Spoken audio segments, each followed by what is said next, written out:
기드온을 함께 살펴보고 있는데요. 오늘은 기드온 6번째 시간 함께 가도록 하겠습니다.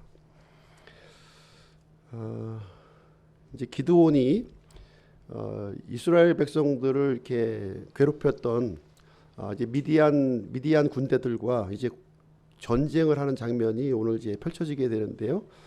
우리가 잘 알고 있는 내용이죠. 기드온과 300 용사, 그 내용을 한번 보시도록 하겠습니다. 실제 이제 전쟁하는 장면인데요. 기드온이 이제 나팔을 불렀습니다. 나팔을 불었더니 이제 전쟁을 위해서 몇 명이 모였냐면 32,000명이 모였어요. 32,000명. 이제 이스라엘 군대는 32,000명의 군사가 이제 어디에 진을 쳤냐면 1절 말씀에 보시게 되면 하롯셈 근처에 이제 진을 쳤다 이렇게 기록이 되어 있습니다. 그리고 미디안 군대는 모래산 옆에 골짜기에 진을 쳤어요. 그래서 이스라엘은 이제 그 산 위에 이렇게 진을 쳤고요. 산 위에 이 미디안 군대들은 이 골짜기, 그러니까 낮은 평야 지역에 이렇게 진을 치고 있었습니다. 이때 이제 하나님께서 그 다음 날이면 이제 전쟁을 해야 될 상황인데 하나님께서 기드온에게 특별한 명령을 내리십니다. 지난주에 우리 살펴보았던 내용인데요. 32,000명의 군사들을 이제 너무 많다, 인원이 좀 줄이자 이렇게 얘기를 합니다. 그래서 어떻게 줄이냐면 첫 번째로 마음속에 두려움을 가지고 있는 사람들은 다 집으로 돌려보내라 이렇게 하는 거예요. 마음속에 두려움이 있는 사람들은 집으로 돌려보내라. 그렇게 했더니 이제 몇 명이 돌아갑니까? 22,000명이 돌아가고 10,000명만 남는 거예요. 10,000명만 남았습니다. 근데 10,000명 남았는데 하나님께서 그래도 숫자가 너무 많다, 더 줄여라 이렇게 하는 거예요. 그래서 더 줄이는 방법을 이제 어떻게 사용을 했냐면 이제 시냇가에 데려가서 이제 물을 먹는데 물을 먹는 방식을 가지고 이제 사람의 숫자를 이제 줄이겠다 이렇게 말씀을 하십니다. 그래서 엎드려서 물을 벌컥벌컥 마시고 있는 사람과 이제 물을 떠서 마시는 사람으로 이제 구별이 되었는데요. 물을 떠서 이렇게 마셨던 300명만 제외하고 9,700명은 돌려보내라 이렇게 말씀을 해주셨습니다. 그래서 하나님께서는 300명의 군사를 데리고 미디안 군대들과 이제 싸울 것을 이렇게 요청하게 되었던 것이죠. 그래서 이제 하나님이 이제 남기신 이 그 사람들, 남은 자들은 어떤 사람이었는가를 보시게 되면 1차적으로 이제 첫 번째 남은 사람들은요, 믿음의 담력을 갖고 있었던 사람이었어요. 믿음의 담력이 있었던 사람들이었고요. 두 번째 2차 시험을 통해서 남겨진 사람은 순종의 사람이었다는 거예요. 순종의 사람. 그래서 하나님의 그 전쟁을 수행하기 위해서는 이제 두 가지 조건을 하나님께서 이제 정해 주신 거예요. 믿음의 담력을 가진 사람과 순종의 사람들을 가지고 지금 하나님께서 전쟁을 수행하시겠다 이렇게 말씀을 해 주신 것입니다. 다시 말하자면 이제 기드온에게 사람의 숫자를 의지하지 말라는 거죠. 사람의 숫자를 의지하지 말라. 그리고 사람의 힘도 의지하지 말라는 거예요. 오직 하나님만 신뢰하고 이 전쟁을 수행할 것을 말씀을 해주셨던 것입니다. 자, 이제 그런데 문제는 현실이죠. 하나님의 말씀과 우리의 현실은 항상 이제 큰 간격이 있기 때문에 하나님의 약속은 분명하고 300명의 이 믿음의 용사들과 이제 싸우라고 하는 것은 분명한데 현실적인 문제가 있다는 거죠. 지금 싸워야 할 대상은 몇 명인가요? 수십만 명이에요. 수십만 명. 우리가 갖고 있는 군사는 몇 명이에요? 300명이라는 거죠. 300명. 이제 내일이면 이제 전쟁을 해야 될 상황인데 하롯셈 근처에서 지금 이제 기드온이 그 밤을 편안하게 보낼 수 있었을까요? 아무리 하나님 말씀이라도 도저히 이것은 뭐 잠이 안 오는 거죠. 잠이 안 와서 이런 상황에 놓여져 있었던 것입니다. 이때 이제 하나님께서 이제 기드온을 이제 찾아오시죠. 기드온을 찾아오시는데 10절 11절 한번 보겠습니다. 10절 11절에 보니까 그러나 만일 내가 내려가기를 두려워하거든 내 종 부라를 데리고 그 군대에게로 내려가서 그들이 하는 말을 들으라. 그리하면 그 뒤에 내 손이 힘을 얻어서 그 군대에게로 내려가리라 하시니라. 이에 그가 자기 종 부라와 함께 그 군대 안에 있던 무장한 사람들의 외곽으로 내려간즉.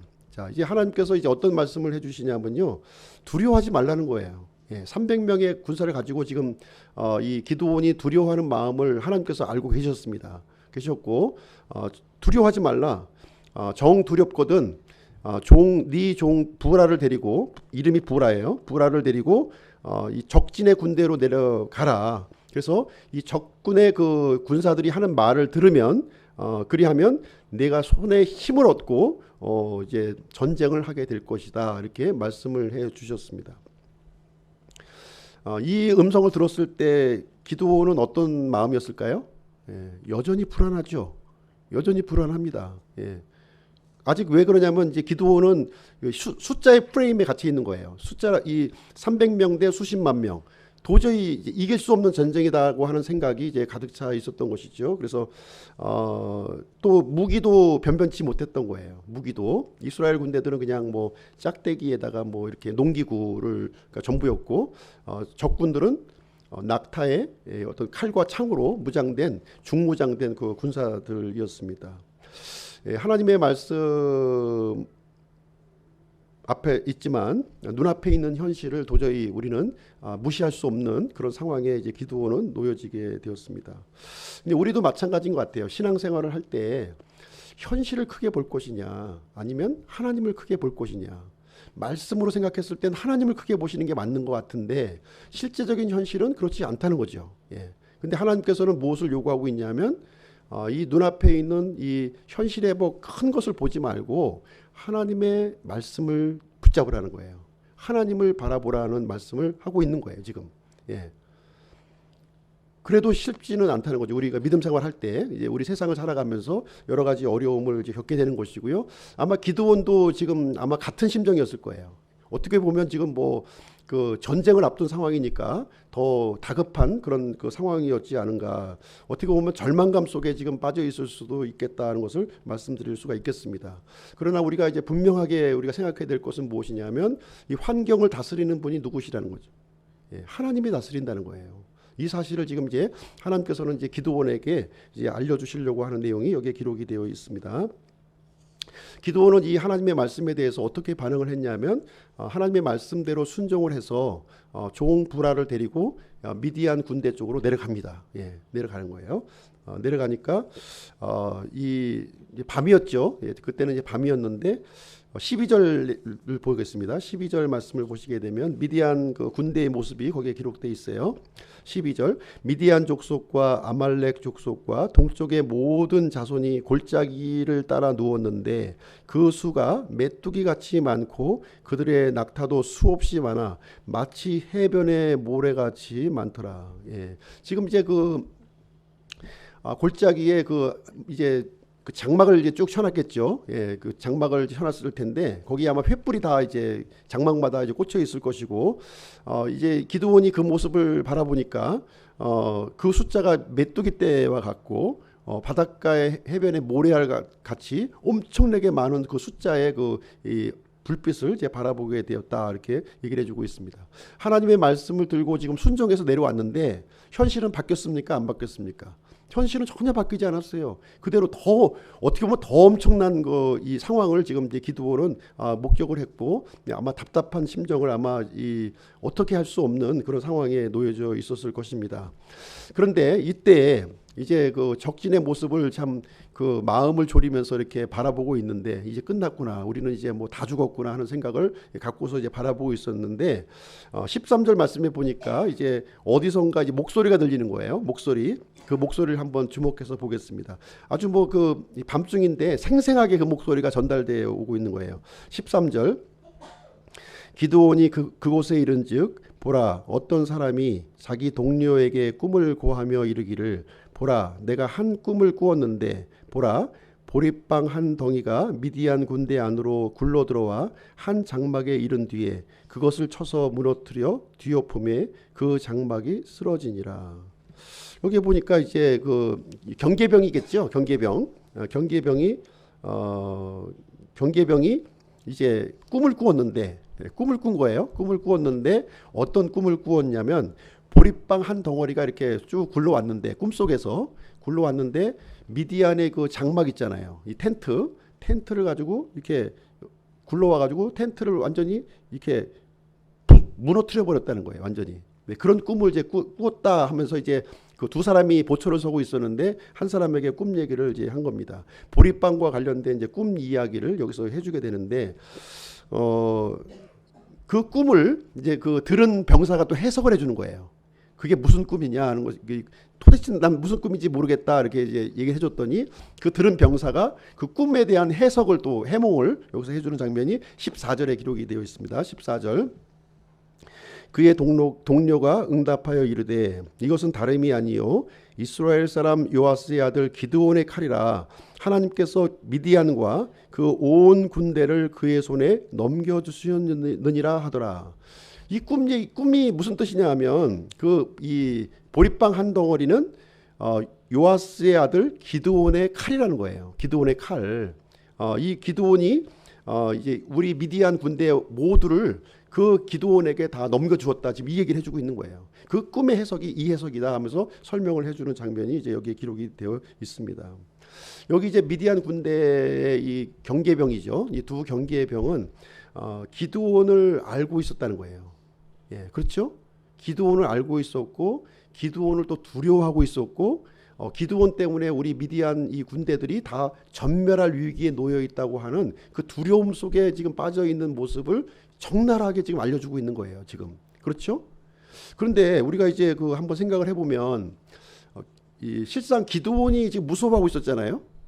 기드온이 무서워가지고 지금 미디안 군대에 나와 있는데 누가 더 무서워하고 있나요? 지금 미디안 군대가 더 무서워하고 있는 거예요. 숫자적으로는 굉장히 많이 있지만 자기네들이 전멸당할지 모르겠다 하는 그런 그 두려움 속에 빠져 있다는 거예요. 그래서 하나님께서는 이 모습을 이제 기드온에게 보여주고 있는 것이죠. 예. 기드온에게 보여주고 있는 장면이 되겠습니다. 원래 이제 기드온은 어떤 사람이었냐면 무명의 사람이었어요. 아무것도 보잘것도 없는 그냥 뭐 농부에 불과했던 사람이에요. 그런데 이 기드온은 어떤 사람이었냐면 아버지가 바알신을 섬기는 사람이었다는 거예요. 자기 집에 바알신의 그 제단을 이제 쌓아놓고 바알신을 섬기는 사람의 아들이었다는 거예요.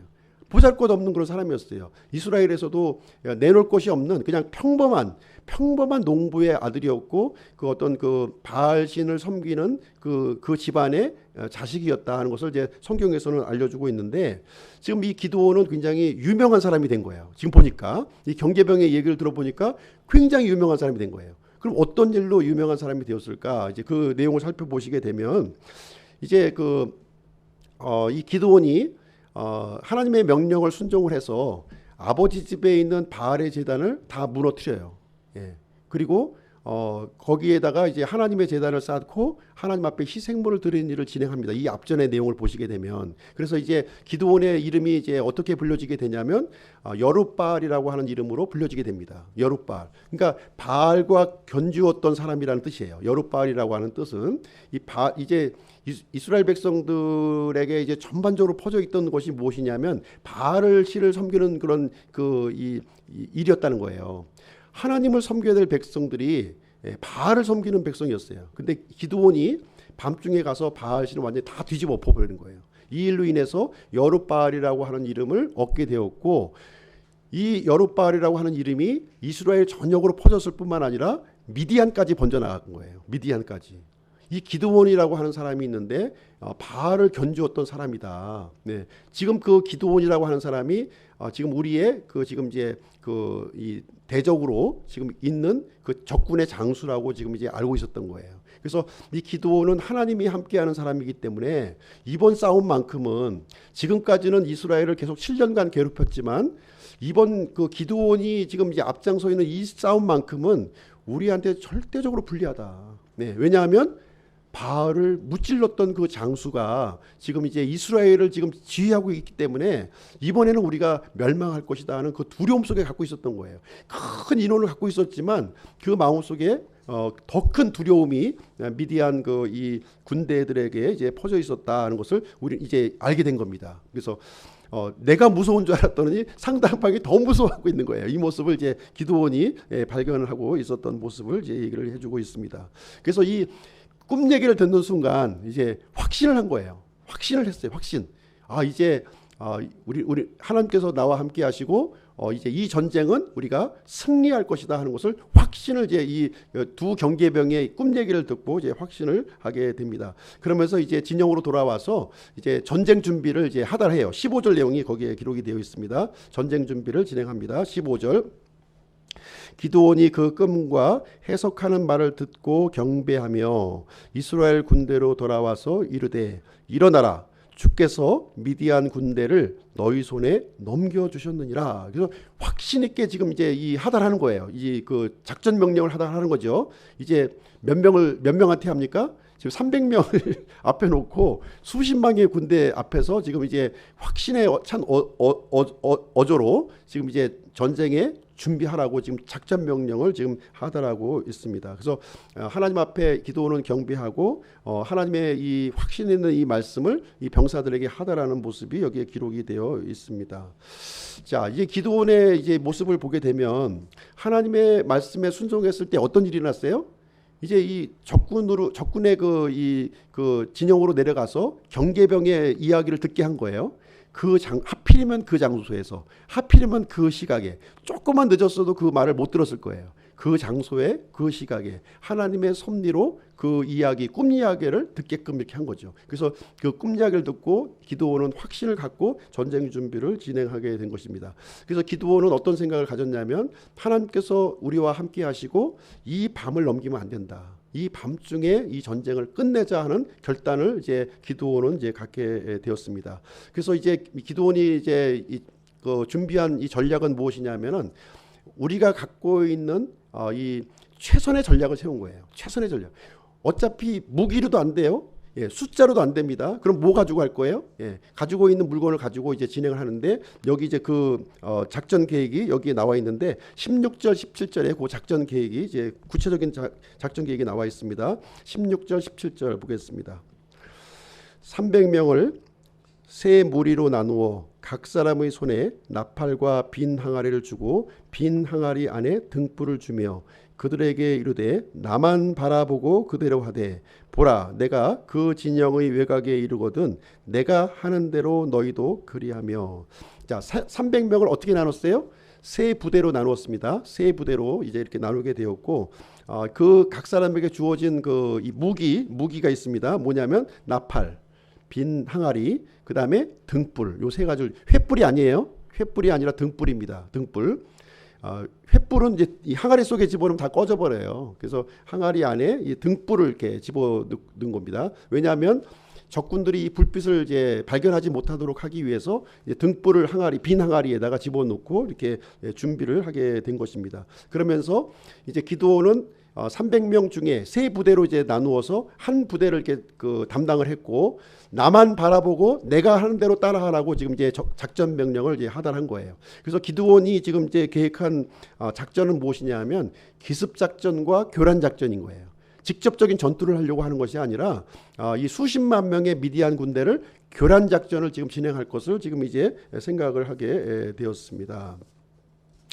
자, 이제 이 신호는 이제 어떤 거였냐면 오른손에는 나팔, 왼손에는 이제 그 항아리를 들고 이제 진격을 한 거죠.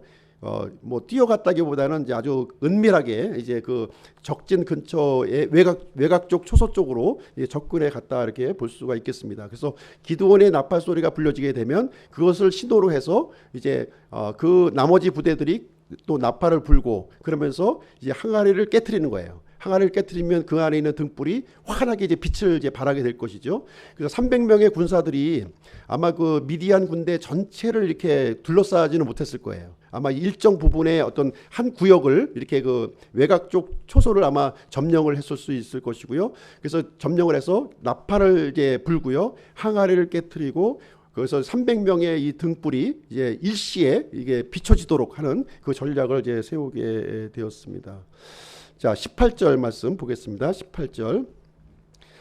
나와 및 나와 함께한 모든 자들이 나팔을 불거든 너희도 그 온 진영의 사면에서 나팔을 불며 말하기를 주의 칼이라 기드온의 칼이라 이제 목소리까지 외치라는 거예요. 예, 이제 등불을 밝히면서 주의 칼이라 기드온의 칼이라 하는 소리를 이제 300명이 일시에 이렇게 이제 외치도록 이렇게 했습니다. 그래서 그 내용이 19절부터 21절까지 나와 있습니다. 그 내용을 한번 보시게 되면 이 작전 개시 시점이 거기에 또 나와 있어요. 이 기드온이 작전을 수행하는 그 시간이 거기에 나와 있는데요. 19절 21절 제가 한번 읽어드리겠습니다. 19절 21절. 이에 기드온과 그와 함께한 100명이 중간 경점이 시작되는 때에 진영 밖에 이르렀는데 그들이 막 새로 파수꾼을 세우므로 그들이 나팔을 불며 손에 있던 항아리를 부수니라. 세 무리가 나팔을 불며 항아리를 부수고 왼손에는 등불을 오른손에 나팔을 들고 불면서 외치되 주의 칼이라 기드온의 칼이라 하고는 각 사람이 진영의 사방에서 자기 자리에 서매 그 온 군대가 달려가고 부르짖으며 도망하더라. 예, 여기 보시니까 이제 공격 시점이 언제였냐면 중간 경점이 시작하는 때 이렇게 되어 있어요. 중간 경점이 시작하는 때에 구약 시대에는 밤을 셋으로 나눴습니다. 셋, 예? 1경, 2경, 3경으로 나눈 거예요. 이제 밤이 12시간인데 이제 저녁이 6시부터 시작이 되는 것이죠. 6시부터 10시까지 1경, 10시부터 2시까지가 2경, 그리고 2시부터 새벽 6시까지가 3경. 그러면 이제 중간 경점이라고 하면은 제2경이 해당되는 때예요. 2경. 그러니까 10시부터 12시 사이. 그러니까 한 12시쯤으로 보시면 될 것 같아요. 자정되는 시점을 공격 개시 시점으로 삼았는데 요 때가 언제냐면 새로운 파수꾼으로 이렇게 교대하는 때예요. 가장 그 군대에서 그 취약한 시기가 언제냐면 보초들이 이렇게 교대하는 그 시점이 가장 취약한 시기라는 거예요. 기존에 있던 이런 그 보초가 이제 진영으로 돌아가고 눈을 비비고 이제 일어나서 새로운 보초가 이렇게 딱 서는 때, 이때는 모든 것이 생소하고 좀 이렇게 좀 그때 가장 취약한 시점인데, 요때 이제 항아리를 부수고 이제 등불이 이제 빛이 발치도록 하였고 300명이 일시에 이제 소리를 외치도록 이렇게 진행했다는 거예요. 이렇게 했을 때 이제 어떤 일이 일어났냐면, 지금 미디안 군대는 이제 어떤 군대예요? 지금 연합군이잖아요, 그죠? 미디안과 아말렉과 동쪽의 군사들이 이제 일어난 거예요. 그래서 불이 그냥 갑자기 환하게 밝히니까 어떤 일이 일어났냐면, 지금 이제 적군이 지금 쳐들어온 곳으로 착각을 한 겁니다. 그래서 자기 아군끼리 막 전쟁이 붙은 거예요. 난리가 난 거예요. 자중질환이 일어나가지고 자기들끼리 싸우면서 다 이제 죽고 죽임을 당하는 그 일이 이제 그 안에 이루어졌다. 이제 여기서 기록이 되어져 있습니다. 22절, 23절 한번 보겠습니다. 22절, 23절. 300명이 나팔을 불 때 주께서 그 온 군대에서 두루 각 사람의 칼이 그의 동료를 치게 하심으로 군대가 도망하여 스레라세 베시다에 이르렀고 또 답밭과 아멜 무홀라의 경계에 이르렀으며 이스라엘 사람들은 납달리와 아셀과 온 므낫세에서 나와서 함께 모여 미디안 족속을 추격하였더라. 예, 보니까 이제 그 난리가 난 거죠. 이제 막 이제 자기들끼리 죽고 죽이면서 이 일을 누가 진행했겠습니까? 예, 하나님께서 진행하신 거예요. 하나님께서. 기드온은 지금 항아리 부수고 등불 밝힌 것밖에 없어요. 그냥 주의 칼, 이 기드온의 칼만 외친 것밖에 없어요. 서로 죽고 죽이게 한 것은 바로 하나님께서 이 일을 이제 주도하시고 진행하시는 모습을 보여주고 있습니다. 23절 말씀에 보시게 되면 이제 이 미디안 군대들이 이제 도망가니까 이스라엘 지파, 납달리 지파, 아셀 지파, 온 므낫세 지파가 함께 모여가지고 이제 미디안 군대를 이제 추격하는 장면이 이제 기록이 되어 있습니다.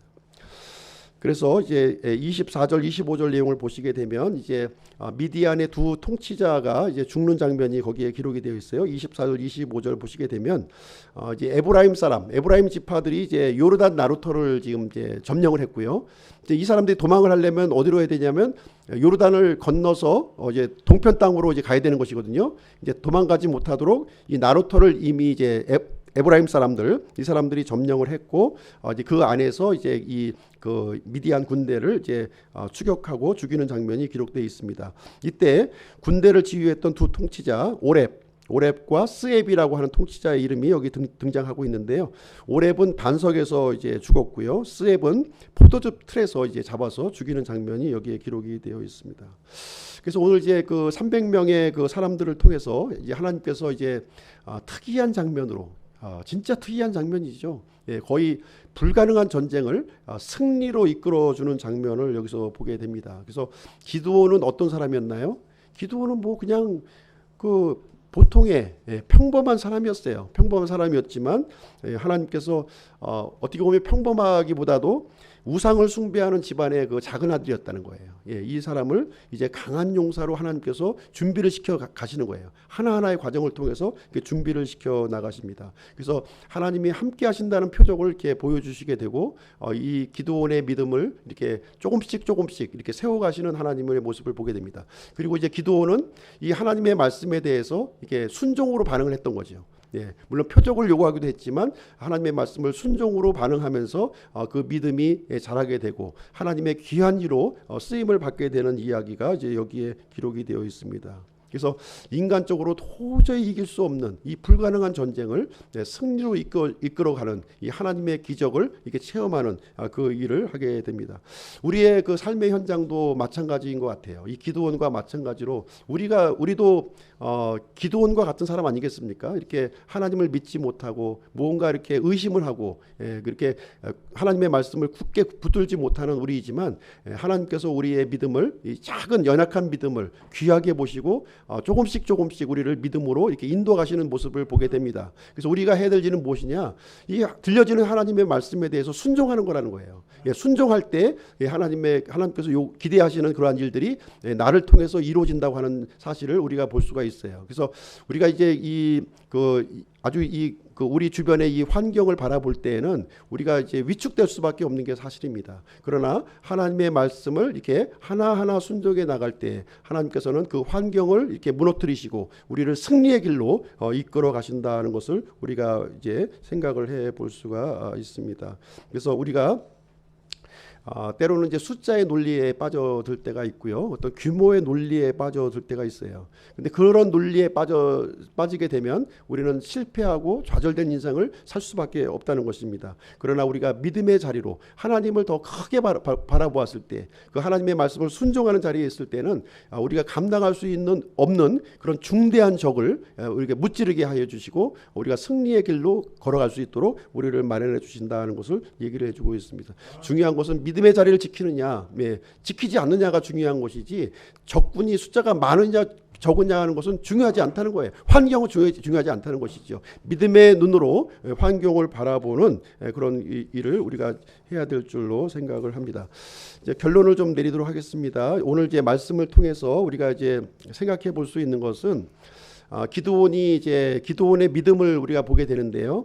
이 기드온의 믿음은 어떻게 보면 이제 그 표적에 근거한 믿음이었어요. 그렇죠? 표적에 근거한 믿음이었습니다. 기드온의 믿음은 그러니까 하나님께서 함께 하신다는 것을 이제 끊임없이 이제 표적을 요구했던 거예요. 그래서 하나님께서는 그 기드온에게 표적을 또 보여주셨어요. 보여주셔서 그 표적에 근거한 믿음을 이제 갖고 있는 모습을 이제 보게 됩니다. 그래서 구약 시대에는 이렇게 표적을 통해서 하나님의 임재를 이렇게 보여주셨음을 우리가 이제 알 수가 있고요.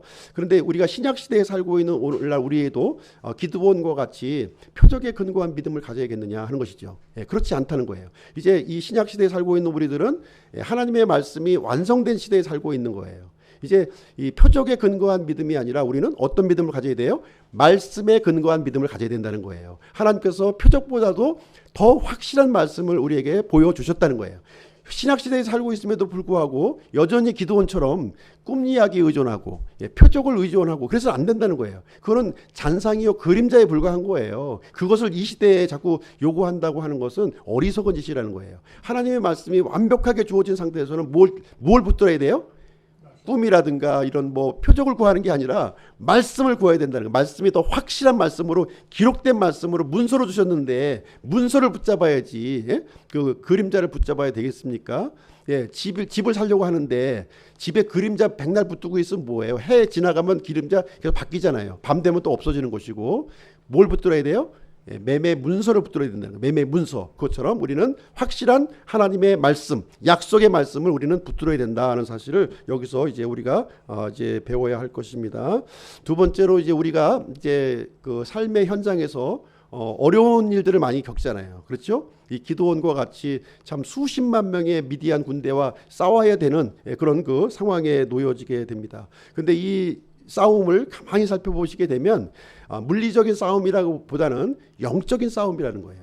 영적인 싸움이라는 거예요. 영적인 싸움임을 우리가 알 필요가 있습니다. 그래서 미디안 군대가 이제 이 작은 보리빵 하나가 이렇게 굴러 들어와 가지고 미디안 전체가 완전히 이제 그 멸망당하는 그 내용이 이제 여기에 기록이 되어 있어요. 그래서 하나님께서는 참 이 보리빵과 같은 이 기드온의 순종을 사용하셔서 이 미디안의 대군을 무찌른 이야기가 여기에 기록이 되어 있어요. 하나님의 능력으로 이루어진 거예요. 기드온의 능력이 아니라 하나님의 능력으로 이루어졌다는 것을 우리가 볼 수가 있습니다. 그래서 이 영적 싸움을 수행하기 위해서는 내 능력이 중요한 것이 아니라 하나님의 능력이 중요한 거예요. 하나님의 능력이 나타나도록 해야 된다는 거예요. 이것이 우리에게 중요한 내용이 되겠습니다.